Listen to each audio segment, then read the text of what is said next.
السلام عليكم مشاهدين قناة خلي الجميع أمي ياسر، مرحبا بكم معايا اليوم إن شاء الله غادي نقدم لكم خبز الفوكاشيا كيجي رائع ويجيب ورطب. كنتمنى أنكم تجربوه. خليكم معايا غادي ندوزو المقادير وطريقة التحضير. نقدم لكم الخبز الفوكاشيا اللي هو غني عن التعريف، اولا الخبز بالزيتون، كيجي زوين وكيجي لذيذ. كنتمنى انكم تجربوه. عندي هنا المقادير، عندي 4 الكيسان تاع الدقيق، 4 الكيسان تاع الدقيق، يكون دقيق من النوع الجيد. عندي هنا كاس تاع الحليب، نصف كاس نتاع الزيت، عندي معلقه كبيره نتاع خميره الخبز، عندي معلقه كبيره نتاع السكر خاشن، وهنا عندي واحد الساشيه نتاع خميره الحلويات. غادي ندوزو دابا للطريقه. كنضيفو كاس نتاع الحليب هو الاول، كنضيفو نص كاس نتاع الزيت،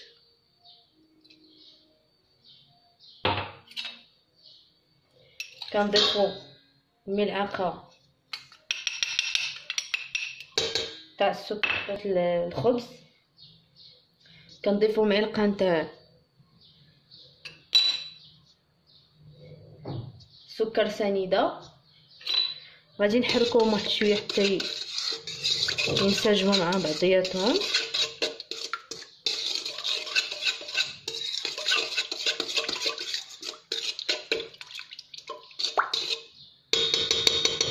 وغادي نغطيو عليهم واحد 10 نتاع الدقائق حتى يتفاعلوا مزيان، ونعاود نرجع معكم.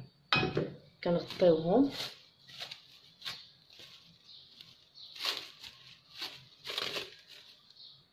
دابا مشاهدينا بعد ما دازت 10 دقائق على هاد المكونات، كنحلو عليهم. كنضيفو 4 الكيسان تاع الدقيق،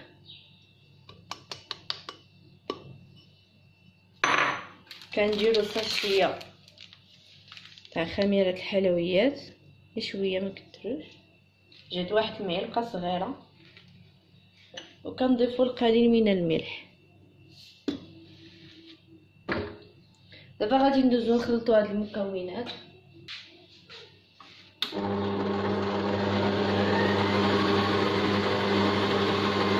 دابا مشاهدينا هي العجينه ديالنا كيف ما كتشاهدوا، كتجي رطيبه وزوينه، ما كنديروهاش قاصحه بزاف، كتجي رطبه باش تسهل علينا في الخدمه ديالها. دابا مشاهدينا شدينا هاد البلاستيكه دهناها بالزيت، وغادي نخليو فيها العجين ديالنا يرتاح غير واحد شويه يرتاح، وكنغطيو عليه واحد 5 تاع الدقائق حتى كتخمر العجينه. عاد باش ندوز معكم باش نوريكم الطريقه باش نخدموها. مشاهدينا رجعت معكم. دابا العجين ديالنا هي خمرات كيف ما كتلاحظوا.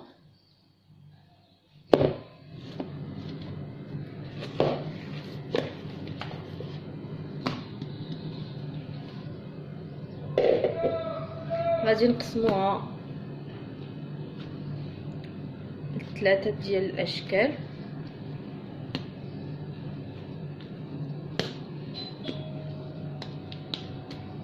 انا غنصايب معكم وحده. كنرشط شويه نتاع الدقيق، فقط القليل،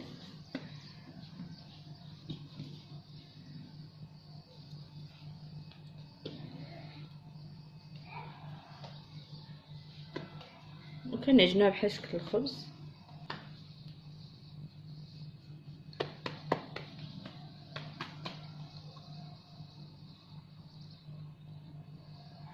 كنديروا لها رؤوس الاصابع ديالنا بحال هكا.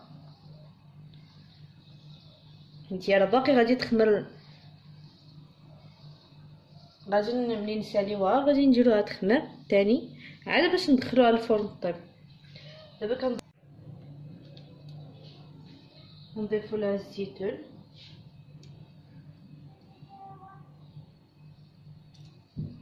نقص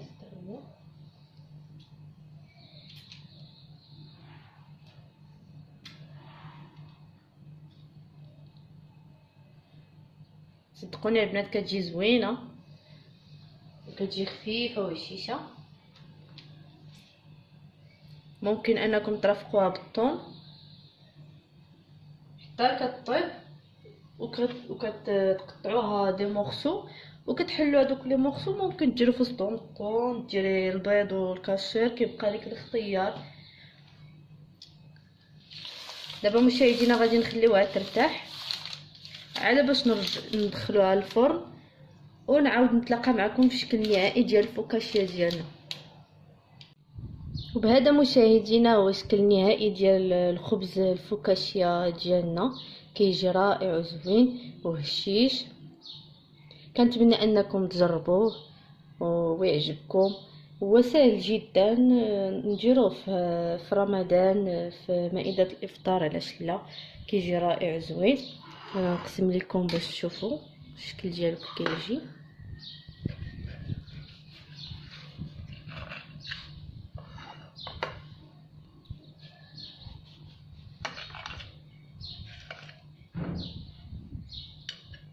كيف ما كتشاهدوا كيجي على هذا الشكل وزوين ورطيطب. ممكن اننا نحلوه بالسكين ونديروه في الوسط ديالو، نعمروه بالطون ولا البيض، كيبقى اختياري، ولا تخلوه هكا نشربوه مع اتاي كيجي زوين. كنتمنى انكم تجربوه وتخلوا لي التعاليق ديالكم، وما تنساوش تخليو ضغطوا على زر الاشتراك باش يوصلكم كل جديد. قناه طبخ للجميع ام ياسر، ومرحبا بكم وشكرا على التعاليق ديالكم، ورمضان كريم والسلام عليكم.